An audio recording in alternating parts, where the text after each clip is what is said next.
Have you ever had a plan for your life? A really clear plan, only to have it completely blown up? Well, today we're talking about someone just like that. A woman whose life got so derailed, she ended up finding her calling in the last place she ever expected. So this is her, St. Frances of Rome.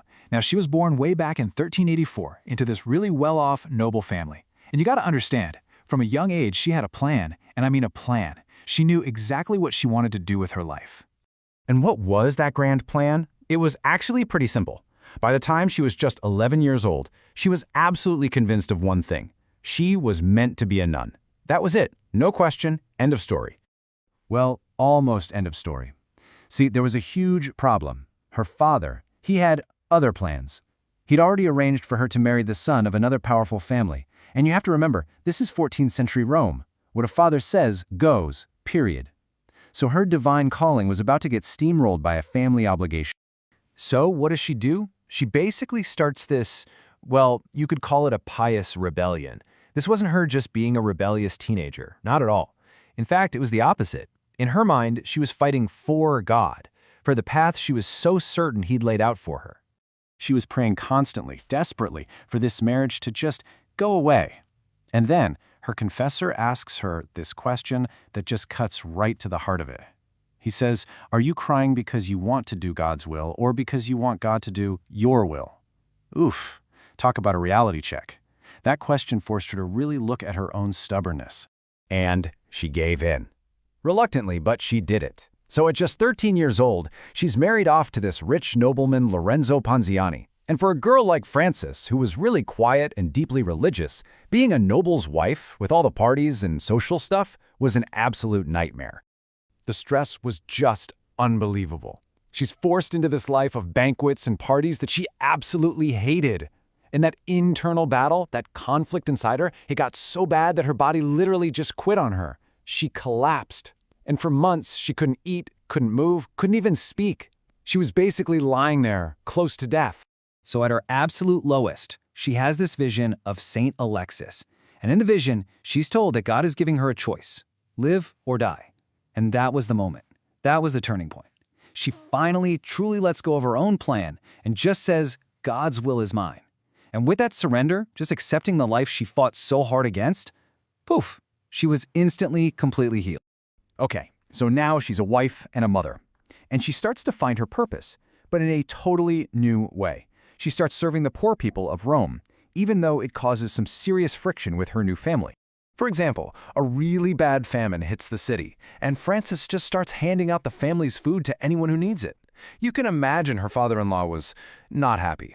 He was furious. He actually took the keys away from her and locked up the granary, trying to put a stop to what he thought was just reckless behavior. So her father-in-law goes and sells off all their extra grain. Frances goes back to the now empty storeroom and literally scrapes the floor, just trying to find a few last kernels for the poor. But then her husband, Lorenzo, goes in and he finds the granary completely full, overflowing with fresh corn. It was a miracle. It really seemed like her faith was creating these incredible things.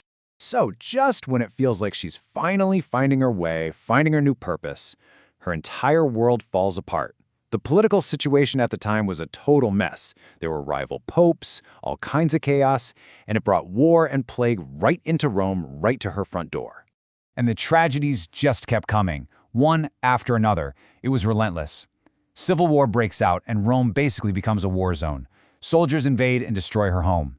Her oldest son, Battista, gets taken hostage by an enemy governor. And then, as if that wasn't enough, a plague hits the city, and she loses her two younger children, Evangelista and Agnes.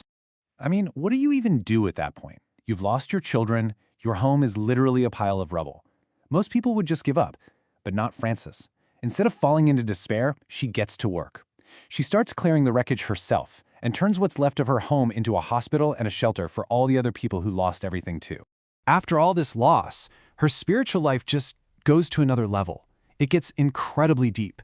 She has a vision of her son who had passed away, and he tells her that God is sending an archangel to be with her visibly as her companion for the rest of her life. Now, in her mind, the way to holiness was through really extreme self-denial. So she starts doing these intense physical penances, wearing a coarse, painful hair shirt, eating nothing but bread and water. She really believed that punishing her body was the way to get closer to God. But then, her guardian angel steps in with some pretty surprising advice. The angel basically commands her to stop, tells her that God never wanted the spirit to ruin the body. And you have to understand, for that time period, this was a radical idea. It was a call to find a healthier, more balanced approach to faith. So after all these years, decades of war, of loss, of doing all these duties she never wanted, her life finally comes full circle. It brings her right back to that dream she had when she was just a little girl. And when you look at it, the contrast is just amazing, right? At 13, she's forced into a marriage she's fighting tooth and nail. But at 52, after her husband passes away, she's finally free to choose her own path. And what does she do? She founds a religious community for women, the Oblates of Mary, and becomes their leader. She finally gets to live the life she'd always wanted. And what about that marriage, the one she dreaded so much? Well, her husband Lorenzo's last words to her, they say it all. He told her that his whole life with her felt like one beautiful dream of purest happiness. So it started as this forced arrangement actually grew into a really deep true love. So it turns out her gut feeling as a kid was right all along. She was meant to have that religious life. She just had the timing all wrong. The path to her calling wasn't this straight shot she imagined. Nope. She had to live a completely different life first, as a wife, a mother, a miracle worker, a healer, before her original dream could actually happen.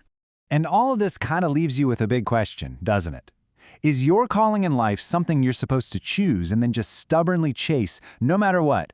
Or is it maybe something you have to build piece by piece out of the life you're actually given, even the parts you never wanted?